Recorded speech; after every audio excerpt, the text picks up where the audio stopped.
저는 군대를 가지 못한 미필자입니다. 고등학교 2학년 때 폐결핵을 앓으면서 신체검사에서 2번이나 떨어졌습니다. 첫 번째 신체검사를 받았을 때 군의관은 너의 몸을 좀 잘 챙기라 그렇게 당부를 해 주셨습니다. 그런데 그 당시 저는 몸을 잘 챙길 형편이 되지를 못했습니다. 그래서 그 다음 2번째 신체검사를 받으러 갔을 때 군의관은 제게 야, 이 새끼 너 이러다 죽어 라고 말했습니다. 그러면서 제게 너 군대 보내지 않을 테니까 지금부터 몸을 좀 잘 치료하고 챙기라고 다시 한 번 더 제게 건면의 말을 해 주었습니다. 아무래도 그 군의관이 보았을 때 제가 군대 가지 않으려고 치료를 좀 소홀히 하는 것처럼 그렇게 여겨졌던 것 같습니다. 근데 그 말을 듣는 순간 제 눈에 눈물이 핑 돌았습니다. 왜냐하면 조금 억울했거든요. 군대 가지 않으려고 치료를 등한시한 것이 결코 아니었습니다. 그 당시 저희 집이 단칸방이었기 때문에 집에 있을 수가 없어서 늘 교육관에서 생활을 했습니다. 먹을 수 있는 것들이 별로 없었고 또 제때 약을 먹어야 되는데 약을 먹을 수도 없었어요. 그래서 억울한 마음이 좀 있었습니다. 자, 그러나 또 한편으로는 이러다가 내가 죽을 수도 있겠구나. 죽음에 대한 두려움과 공포가 밀려왔습니다. 그래서 눈물이 좀 핑 돌았는데요.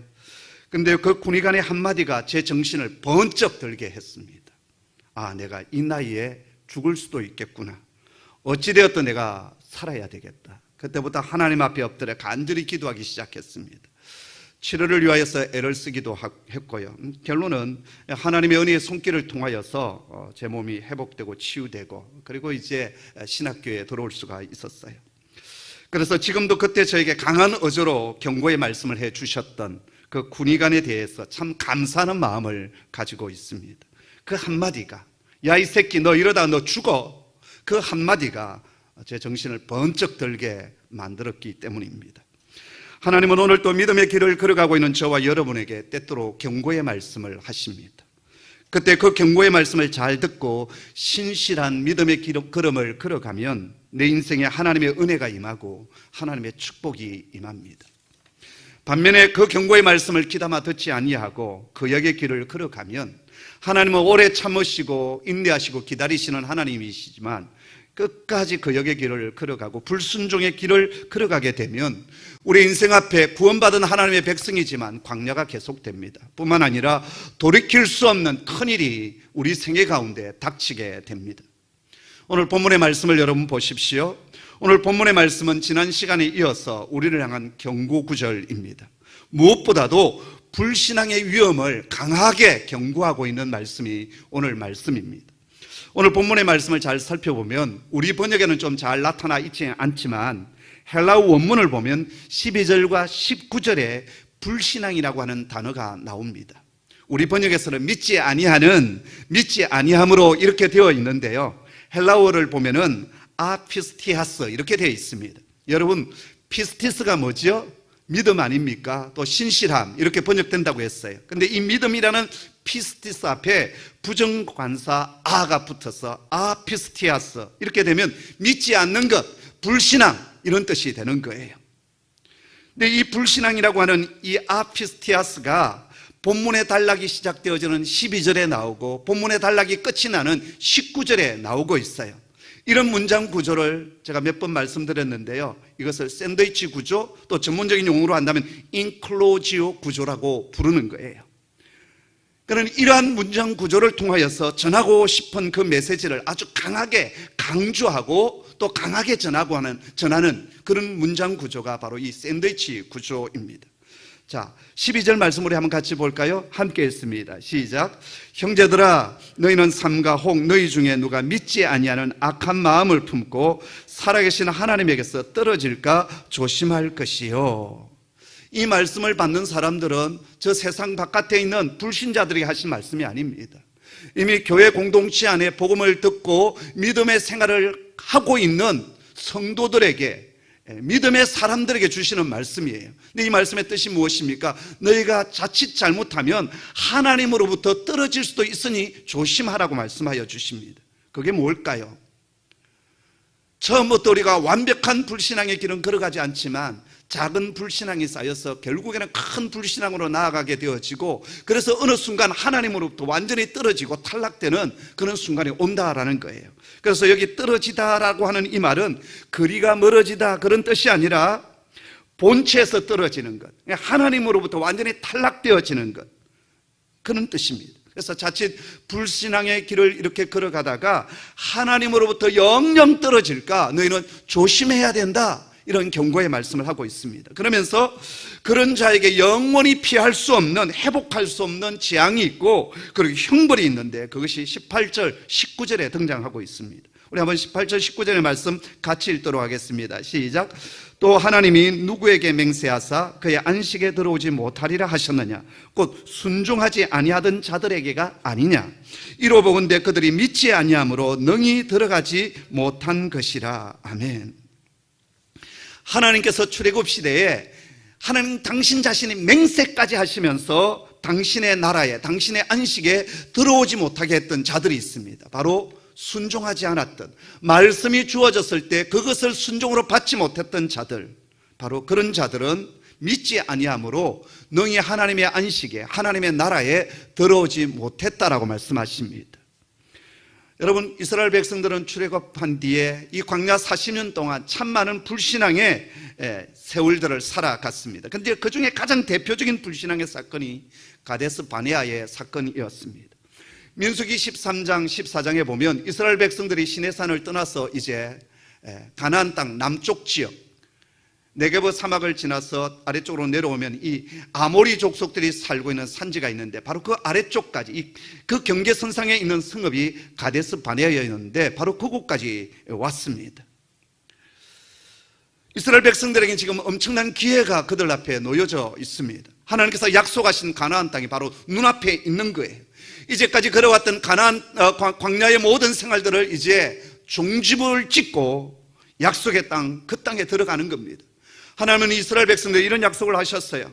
너희가 그 땅에 들어가서 너희 손으로 짓지 않는 집에서 살게 될 것이고, 너희가 심지 않는 과실나무의 과실을 먹게 될 것이고, 너희가 파지 않는 우물샘의 물샘을 너희가 마시게 될 것이다, 그렇게 약속하여 주셨어요. 자, 그런데 이 결정적인 순간 이스라엘 백성들은 지도자 모세에게 이런 간청을 합니다. 저 땅에 우리가 먼저 들어가서 저 땅이 어떤 땅인지 좀 탐지해 보았으면 좋겠습니다, 그렇게 얘기를 해요. 민수기에서는 잘 나타나고 있지 않지만 신명기 1장에 보면 그 내용이 나와요. 신명기는 어떤 말씀입니까? 광야 40년을 해고하면서 모세가 약속의 땅 가나안을 눈앞에 두고 다시 이스라엘 백성들에게 설교하는 내용이 신명기의 말씀이에요. 그러면서 40년의 지나온 세월들, 지금 가나안 땅을 목전에 두고 있는 새로운 세대들, 이 세대들에게 지나온 과거의 너희 부모님들과 윗세대들이 어떤 불신앙의 신앙을 살아왔는지에 대해서 얘기를 해요. 그러면서 이렇게 말합니다. 너희가 다 내 앞으로 나와 말하기를 우리가 사람을 우리 먼저 보내어 우리를 위하여 그 땅을 정탐하고 어느 길로 올라가야 할 것과 어느 성읍으로 들어가야 할 것을 우리에게 알리게 하자 하기에 내가 그 말을 좋게 여겨, 이렇게 되어 있어요. 그러니까 이것은 하나님께서 제안하신 것이 아니라 이스라엘 백성들이 먼저 제안을 했어요. 그랬을 때 모세는 그것을 옳다라고 좋게 여겨 받아들였어요. 그리고 하나님께서도 그것을 좋게 여겨서 그렇게 하라고 하셨어요. 그것이 민수기에 나오고 있어요. 민수기 13장 1절 2절 우리 한번 자막에 나오는데 같이 읽어볼까요? 함께 읽습니다. 시작. 여호와께서 모세에게 말씀하여 이르시되 사람을 보내어 내가 이스라엘 자손에게 주는 가나안 땅을 정탐하게 하되 그들의 조상의 가문 각 지파 중에서 지휘관된 자 한 사람씩 보내라. 아멘. 먼저 백성들이 요청했고 지도자 모세도 그것을 받아들였고 하나님도 허락을 하셨어요. 그러니까 모두가 이제 만장일치가 된 거예요. 그래서 모세는 각 지파마다 두령 한 사람씩을 뽑아냅니다. 그래서 이 남쪽에서부터 저 북쪽까지 가나안 땅 전체를 다 정탐하고 돌아오라고 했어요. 근데 세 가지를 당부했습니다. 첫째는 그 땅의 호불호를 좀 알아가지고 오너라. 그 땅이 살기 좋은 땅인지 어떤 땅인지 좀 알아보았으면 좋겠다. 두 번째, 그 땅의 거민이 강한지 약한지 적은지 많은지 정탐하고 와라. 세 번째는 그들이 거하는 성읍이 진영인지 산성인지 군사적인 그런 요새로 되어져 있는지 아니면 그냥 일반적인 마을인지 그것을 너희가 좀 살펴보고 왔으면 좋겠다라고 했습니다. 여기 보면은 경제적인 상황이 어떠한지, 농사 짓는 상황이 어떠한지 뿐만 아니라 군사적인 상황이 어떠한지를 정탐하고 돌아오게 했어요. 12명의 정탐꾼은 40일 동안 그 가나안 땅을 샅샅이 정탐합니다. 그리고 돌아오는데요, 12명이 돌아와서 보고를 하는데 일치된 보고도 있었고 전혀 상반된 보고도 있었습니다. 먼저 경제적이고 농업적인 측면에서는 의견이 일치되었습니다. 그들이 돌아올 때 포도송이 한 송이를 손으로 그냥 들고 온 것이 아니라 얼마나 그 포도송이가 컸던지 막대기에 포도송이를 메고 왔어요. 거봉 중에서도 왕거봉, 대빵거봉. 그래서 그 골짜기의 이름을 에스골 골짜기라고 했습니다. 에스골이라는 말은 영어 단어 클러스터라는 말이에요. 그러니까 송이라는 말이에요. 얼마나 그 땅이 기름진 땅이었으면 송이라고 이름을 불렀겠어요. 그런데 정탐꾼들은 포도송이뿐만 아니라 석류와 무화과 같은 실과도 가져왔습니다. 그리고 그 땅에서 나는 대추야자 있죠. 우리는 가나안 땅을 젖과 꿀이 흐르는 땅이라고 하는데 실은 그 땅은 척박한 땅이에요. 그럼에도 불구하고 가나안 땅을 젖과 꿀이 흐르는 땅이라고 하는 것은 그 땅에 나는 이 대추야자 자체가 정말 꿀 같고 젖과 같아요. 그렇게 달콤할 수가 없고 정말 꿀을 먹는 것 같은 그런 느낌이거든. 그래서 그 땅을 이 대추야자 때문에 젖과 꿀이 흐르는 땅이 아닌가 그렇게 얘기하는 학자들도 있습니다. 어찌되었든 그런 과실들을 다 가지고 왔습니다. 자, 그런데 문제는 군사적인 상황을 보고하는데 10대 2로 나뉘어졌어요. 10명의 정탐꾼들이 이렇게 얘기를 합니다. 우리가 그 땅에 올라갔더니 그 땅 거민은 강하고 성읍은 견고하고 심히 클 뿐만 아니라 우리가 거기서 안악 자손을 보았는데 그들을 보는 순간 우리들은 메뚜기와 같았습니다. 우리는 저 땅을 절대 올라갈 수도 없고 올라가면 죽습니다라고 얘기를 했어요. 자, 그랬을 때 여호수아와 갈렙이 났습니다.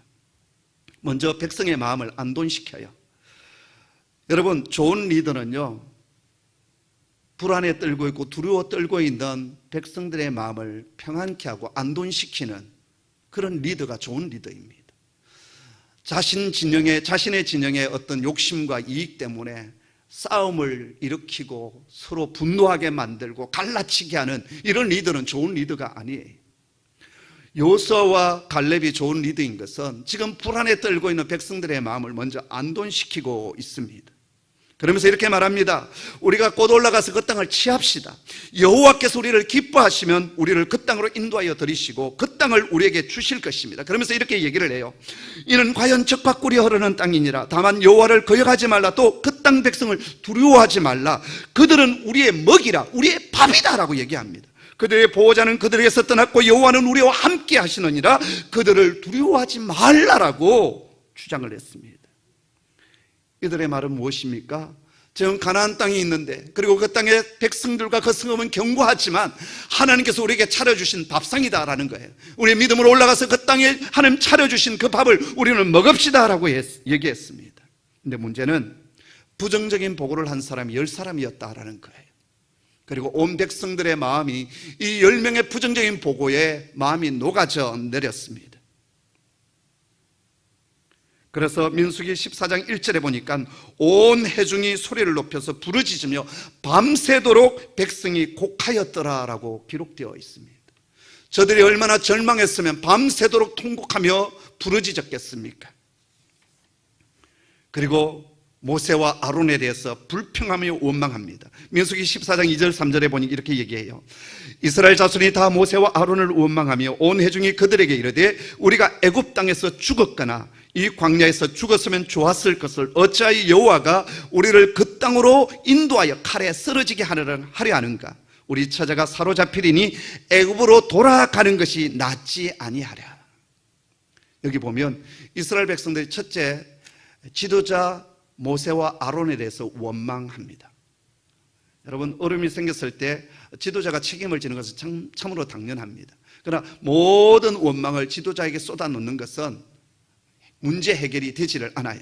그 다음에 이들이 뭐라고 얘기합니까? 차라리 애굽에서 죽었으면 훨씬 더 좋았겠다. 또 광야에서 죽는 것이 훨씬 더 좋았겠다. 우리가 저 땅에 올라가서 저들의 칼에 우리가 죽고 우리의 아내와 우리의 딸들이 저들에게 다 노예가 되지 않겠느냐. 차라리 우리는 광야에서 죽겠다 이 얘기를 해요. 그래서 하나님 어떻게 하십니까? 내 귀에 들린 대로 너에게 해주겠다라고 말씀하십니다. 여러분 말을 하더라도 말 잘하셔야 됩니다. 예. 자식에 대해서 화가 나서 혼을 낼 때도 이 잘될 놈, 이 복받을 놈 이래야 돼요. 저는 경상도 사람으로 어릴 때 우리 윗세대 분들이 힘든 삶을 사셔서 그런지 자식들에게 저주의 말을 참 많이 했습니다. 이 문딩이 자식, 쇠가 만발로 빠져 죽을 놈. 어떻게 혀가 만발로 빠져 죽을 놈입니까? 그런 욕을 먹으면서 우리는 컸어요. 이전에 가정사역을 하셨던 우리 송기론 목사님께서 우리나라의 역사를 보면 참 질곡의 역사였잖아요. 일제 36년, 그 다음에 6.25 전쟁, 그 뒤에도 좌우 갈등들, 그 다음에 혁명도 있었고 군사정부, 하여튼 많은 그런 아픔과 피 흘림의 역사인데 그럼에도 불구하고 이 나라가 잘 된 것은 우리 할머니들 덕분이다 이런 말씀을 하셨어요.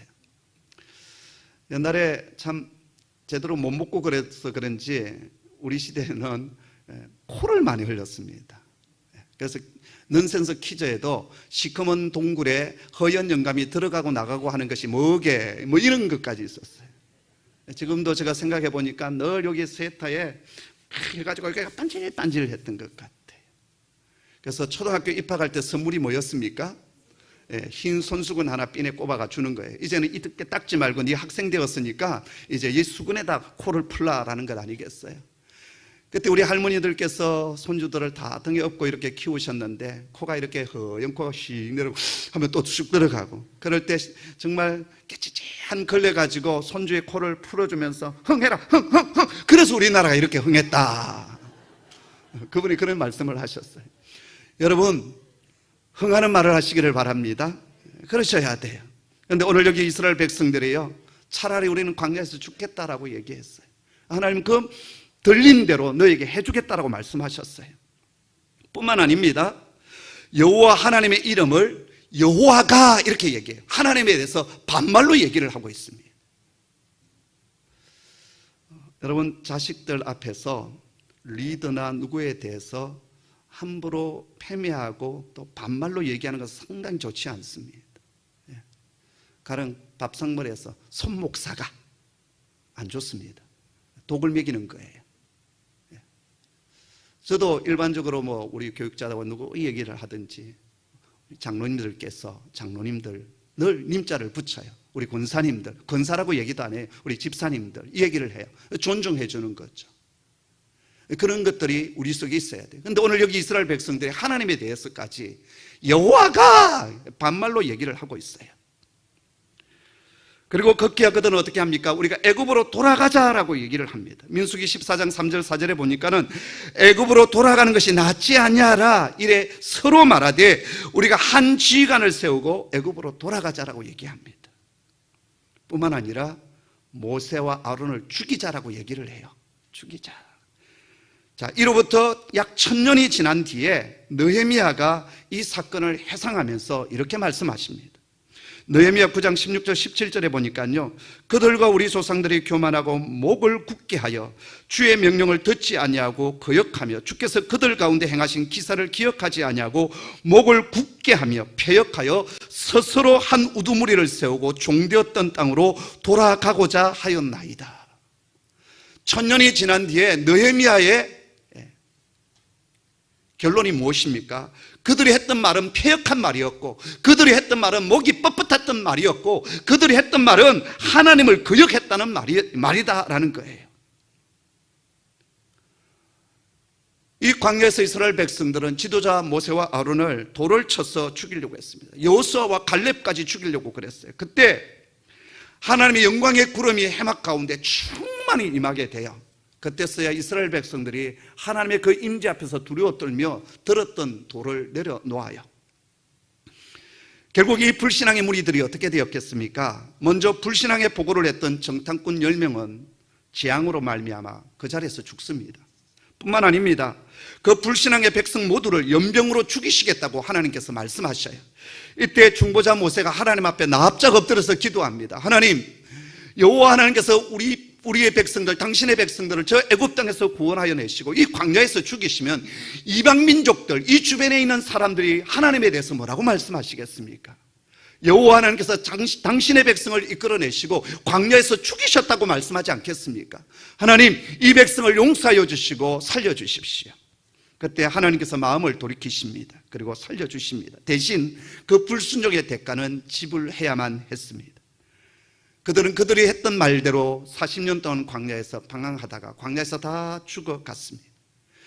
가데스 바네아에서 있었던 그 남자들 가운데 여호수아와 갈렙, 그리고 20세 미만의 새로 태어난 새로운 세대만을 제외하고는 모두가 광야에서 죽습니다. 그리고 아무도 가나안 땅에 들어가지 못하게 하십니다. 지금 히브리서 기자는 가데스 바네아에 있었던 이 불신앙의 사건을 인용하면서 오늘 너희도 자칫 잘못하면 이렇게 될 수 있다라고 경고합니다. 이스라엘 백성들이 처음부터 가데스 바네아의 불신종으로 나아간 것 아니었어요. 자그마한 불신앙이, 자그마한 불순종이 쌓이고 쌓여서 결정적으로 큰 불순종으로 나아가게 되었고, 결국 하나님께서 약속하여 주신 가나안의 그 축복을 누리지 못하는 세대가 되었습니다.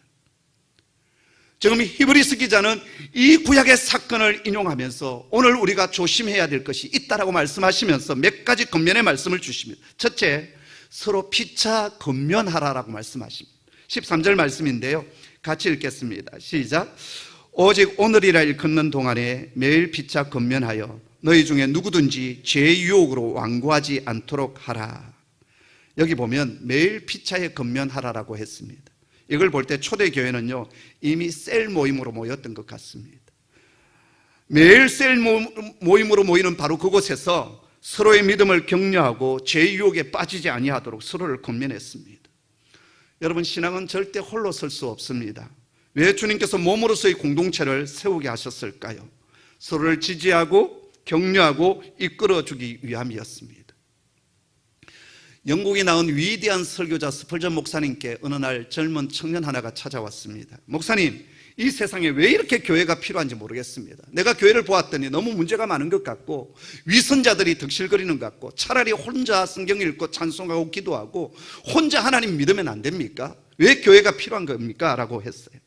그때 마침 스펄전 목사님의 서재에는 페치카에서 모닥불이 피워지고 있었어요. 장작불이 타고 있었는데요, 목사님은 아무 말씀도 하지 아니하시고 활활 타고 있는 그 장작더미에 장작개비 하나를 끄집어내었습니다. 그러자 얼마 후에 그렇게 잘 타오르던 그 장작불이 사그라들면서 연기를 내면서 빛이 꺼지고 말았습니다.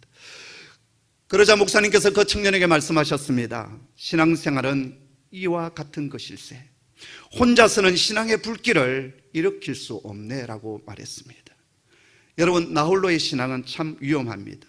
철이 철을 날카롭게 하듯이 공동체 안에서 다듬어지고 연단되고 지지와 격려를 받으면서 성장해 가는 것입니다. 그래서 셀 모임, 목장 모임이 참 중요합니다. 모이기를 힘써야 합니다. 그런데 그 목장 모임에 내가 싫어하는 사람, 내 마음에 들지 않는 사람, 내게 상처와 아픔을 주는 사람이 있습니다. 근데 하나님께서 왜 그 사람을 허락해 주셨을까요? 그를 통해서 나를 연단하고 훈련하고 나를 하나님의 사람으로 만들어 가는 겁니다. 우리 인간은 사회적인 동물이에요. 신앙도 공동체 안에서 연결해 가야 합니다. 저희 집에 강아지 한 마리를 키우고 있죠. 이제 딱 2살 되었는데요, 저 센터에 떠돌아다니는 덜개 유기견 새끼로 그 아이가 태어났습니다. 이제 찔레가 피는 계절에 그 어미가 왔기 때문에 그 어미의 이름을 제가 찔레라고 불렀는데요, 처음에는 새끼를 낳은 줄 몰랐어요. 한 보름 정도 지난 뒤에서야 컨테이너 밑에 새끼가 있다는 사실을 알게 되었어요. 근데 이제 나중에 3마리를 다 키울 수 없으니까 2마리는 보내고 1마리만 저희 집에서 키우는데요, 이놈이 떠돌이 덜개의 새끼 아닙니까? 그런데 저희 집에 지난 2년 동안 크면서 사고를 친 적이 없습니다. 아주 예의가 발라요. 예, 아주 착해요. 예. 자, 쓰레기 봉지가 늘 주방에 있는데 한 번도 건드린 적이 없습니다. 그 아이가 정말 좋아하는 간식이 식탁 의자 위에 쌓여져 있는데도 절대 주지 아니하면 건드리질 않습니다. 그래서 제가 어떻게 이놈이 뭐 어디 강아지 유치원을 가서 훈련받은 것도 아니고 그런데도 어떻게 얘가 이렇게 예의가 바를까, 사고를 안 치고 이렇게 반듯할까? 제가 그 의미를 생각했어요. 그 의미는 떠돌아다니는 유기견 들개였습니다. 그런데 2달 동안 이 새끼를 키웠어요. 그때 제가 그 어미 찔레를 유심히 보았는데요, 어떤 신호를 하면 이 새끼들이 숲속에 숨어 있어요. 어미가 와서 또 소리를 내면 또 달려와요. 어느 날 이제 제가 서재에서 이제 그 새 녀석을 다 이제 데려다 놓았는데요, 어미는 떠돌아다니는 놈이니까 한 번씩 문을 열어놓으면 한 30분, 1시간 동안 떠돌아다니다가 와요. 근데 어느 날 이 녀석이 갔다 오면서 무슨 소리를 내었더니 침대 밑에 있었던 2 새끼가 쪼르르 나가요. 가서 보았더니 팅팅 부른 어묵 한 덩어리를 물고 왔어요. 먹으라는 거죠. 그러면서 이 어미가 이 새끼들이 뭘 먹어야 되는지, 뭘 하지 말아야 되는지, 어떤 것이 위험한지를 이 2달 동안 철저하게 가르친 것 같아요. 요즘 그 강아지들을 어디 병원에서 사고 이러면 이 강아지 공장에서 이게 낳은 아이들이잖아요. 그래서 태어나자마자 어미와 분리를 시켜버려요. 그러니까 어미로부터 마땅히 교육받아야 될 강아지들이 교육을 못 받으니까 얘네들이 천방지축이에요. 사회성이 전혀 없는 거예요. 그래서 제가 깨달은 것이 있습니다. 비록 그 어미가 떠돌아다니는 개고 유기견이고 들개처럼 자라났지만 자식 교육은 잘 시켰다. 여러분, 우리 신앙도 마찬가지입니다. 그냥 설교 듣고 하나님 기도하고 찬양하고 예배드리면 끝나서는 아니 됩니다. 믿음의 공동체 안에 서로 부딪히면서 교육받고 서로 양육하고 그리고 서로 지지해주고 세워주고 이끌어주고 잘못된 길로 갈 때 그건 안 됩니다. 그런 겉면도 듣고 그런 가운데 우리의 믿음이 성장해가는 그런 사람이 되는 겁니다. 그래서 오늘 너희가 서로 매일 피차 권면하라라고 말씀하십니다. 공동체 안에 위험한 길을 걸어가고 있는, 지금 믿음이 유실될 것 같은 성도들이 보인다면 우리 공동체 식구들은 달려들어서 그러면 안 된다라고 권면해 주어야 됩니다. 이끌어 주어야 됩니다. 2번째, 처음 확신한 것을 끝까지 붙들고 걸어가라라고 말씀하십니다. 14절 말씀인데요, 함께 읽습니다. 시작. 우리가 시작할 때 확실한 것을 끝까지 견고히 잡고 있으면 그리스도와 함께 참여한 자가 되리라. 아멘. 출애굽한 이스라엘 백성들이 약속의 땅 가나안을 향하여 걸어가는 동안 많은 어려움이 있었습니다. 홍해도 있었고요, 물샘이 없어서 목말라 하기도 하고요, 먹을 것이 없어 힘들기도 했고, 낮에는 정말 뜨거운 태양이 내려쬐기도 하고, 밤은 또 광야가 얼마나 추운지요. 그런 많은 어려움들이 있었어요. 자, 그럼에도 불구하고 그들은 끝까지 믿음의 걸음을 걸어가야만 했습니다. 그런데 그들은 그 일에 실패하고 말았어요. 사랑하는 성도 여러분, 우리가 구원받은 하나님의 자녀이지만 주님 만나는 그날까지 우리는 이곳에서 믿음의 연단의 시간을 가지게 됩니다. 때로 내가 전혀 이해하지 못하는 아픔과 고난과 그리고 환난이 우리 가운데 닥칠 때도 있습니다. 그때 내 주 예수 그리스도를 향한 그 믿음, 그것만큼은 우리는 버리지 말아야 합니다. 그리고 하나님께서 우리에게 주신 약속의 말씀이 주어질 때마다 내 감정이 어떠하든지 내 삶과 내 환경이 어떠하든지 우리는 그것을 말씀을 아멘으로 받고 도저히 감사할 수 없는 그 상황 가운데서도 감사의 노래를 부르면서 믿음의 길을 걸어가는 신실한 하나님의 사람이 되어야 합니다. 그런 자에게 주시는 하나님의 약속과 축복이 있습니다. 여기 보면 그리스도와 함께 참여한 자가 되리라라고 말씀하십니다. 그리스도와 함께 참여하는 자가 무엇입니까? 바로 하나님의 나라 천국의 그 영광과 안식에 참여하는 자가 될 것이다 라고 말씀하여 주십니다. 여기 되리라고 했는데요, 미래형으로 되어 있죠. 근데 원래 원문을 보면 현재 완료 동사로 되어 있습니다. 그 말은 이미 되어 있다라는 거예요. 이미 우리는 하나님 나라에 속한 자가 되었습니다. 그러나 그것에 안주하면 안 된다라는 거예요. 끝까지 우리는 이 믿음의 걸음을 다른 박질을 해나가야 된다라는 거예요. 자전거를 타는 사람이 되었다 해서 멈추는 순간 자전거는 무너지게 돼요. 주님 앞에서는 그래서 이제 다 달려갈 길 다 달려왔구나, 되었다, 그 순간까지 우리는 끊임없이 믿음의 페달을 밟고 가야 됩니다. 그리고 주님 앞에 떳떳하게 우리는 서는 하나님의 사람이 되어야 합니다. 어떤 분들은 내가 젊은 날에는, 내가 이전에는, 아닙니다. 지금이 중요합니다. 오늘이 중요합니다. 오늘 말씀에서 계속 강조되는 구절이 뭡니까? 오늘이라고 말씀하여 주십니다. 셋째, 말씀이 주어졌을 때 여러분 믿음으로 반응하시기를 바랍니다. 15절 말씀 같이 읽겠습니다. 시작. 성경에 일렀으되 오늘날 너희가 그의 음성을 듣거든 경노하시게 하던 것 같이 너희 마음을 완고하게 하지 말라 하였으니. 지난 시간에 완고한 마음은 딱딱한 마음, 굳어진 마음이라고 했습니다. 하나님의 말씀이 주어졌을 때 딱딱한 마음은 그 말씀의 씨앗을 튕겨버려요. 그리고 담지를 못합니다. 싹이 날 수도 없고 자랄 수도 없고 열매를 거둘 수도 없습니다. 광야에서 이스라엘 백성들은 이 완고한 마음 때문에 하나님 말씀이 주어졌을 때 다 튕겨버렸어요. 그리고 불신앙으로 반응했고 약속의 땅에 들어가지 못했습니다. 그래서 오늘 너희는 그렇게 하지 말라라고 말씀하십니다. 여기 보십시오. 오늘이 강조되어 있지 않습니까? 모세시대, 다윗시대, 히브리서가 주어졌던 바로 그 초대교회 시대, 그리고 오늘 우리 모두가 그분의 음성을 들을 때 오늘의 말씀을 우리가 듣고 있다라는 거예요. 왜요? 하나님은 어제나 오늘이나 영원토록 동일하신 분이시기 때문에 시간과 공간을 초월하신 그 하나님께서 항상 지금 여기에서 말씀하고 있다는 사실을 우리는 알아야 해요. 이 구약의 말씀이 2000년 전 그때 주어진 말씀이 아니라 그때도 오늘로 말씀하여 주셨고 그 말씀이 지금 우리에게 선포되기 때문에 오늘 나에게 주시는 말씀으로 우리는 들어야 된다라는 거예요. 성도 여러분, 하나님의 말씀을 들을 때 마음을 강팍하게 해서 하나님을 경노하게 했던 자가 누구였습니까? 바로 애굽에서 나온 모든 자들이다라고 했어요. 그들은 유월절 구원을 경험했습니다. 홍해도 건넜습니다. 기적과 은혜도 체험했습니다. 그런데 하나님의 마음을 경록케 하는 자가 되었습니다. 그리고 그들은 범죄하여 광야에서 시체로 죽어갔습니다. 그리고 하나님의 안식에 들어가지 못했습니다. 왜요? 순종하지 않았기 때문이었습니다. 이 모든 사건을 뒤돌아보면서 히브리서 기자는 이 모든 것이 불신앙에서부터 비롯되었다 말씀하십니다. 그러면서 저희가 믿지 아니함으로 능히 들어가지 못했다. 그러기에 너희는 믿음을 가지고 이 땅에 들어가야 되고 이 나라에 들어가야 된다라고 말씀하여 주십니다.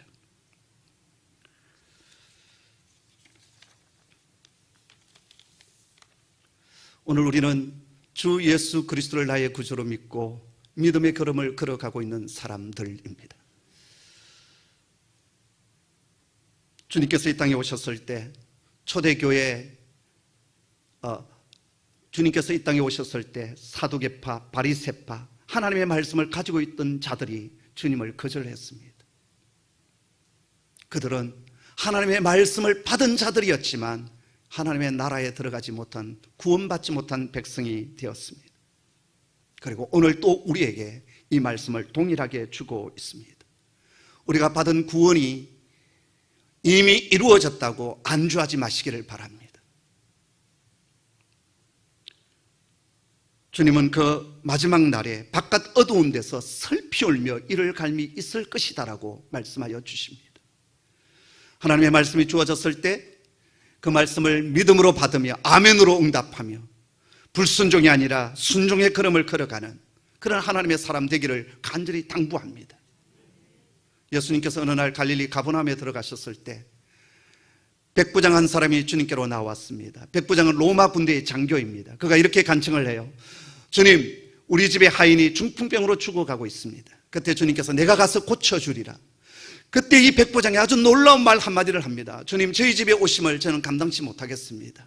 말씀만 하옵소서. 그러면 제 종이 낫겠나이다. 저는 군대에 있는 사람으로 제 위에 상관이 있고 제 밑에 부하가 있습니다. 말씀 한마디 하면 모두가 순종합니다. 그러니 주님 말씀하시면 모든 일들이 일어나게 될 것입니다. 그때 주님께서 이 백부장을 향하여서 내가 이스라엘 가운데 이만한 믿음을 본 적이 없노라라고 말씀하십니다. 그러면서 내 믿은 대로 될지라, 그 시로 그 백부장의 하인의 중풍병이 떠나가고 온전한 치유 역사가 일어났습니다. 하나님은 오늘 또 내 믿은 대로 될지어다, 저와 여러분을 향하여 그렇게 말씀하시고 칭찬하시고 세워주는 은혜가 있기를 주의 이름으로 축복합니다. 기도하겠습니다. 하나님 아버지, 처음 붙들었던 이 믿음, 주 예수 그리스도를 향한 이 믿음의 길을 끝까지 붙들고 나아가기를 원합니다.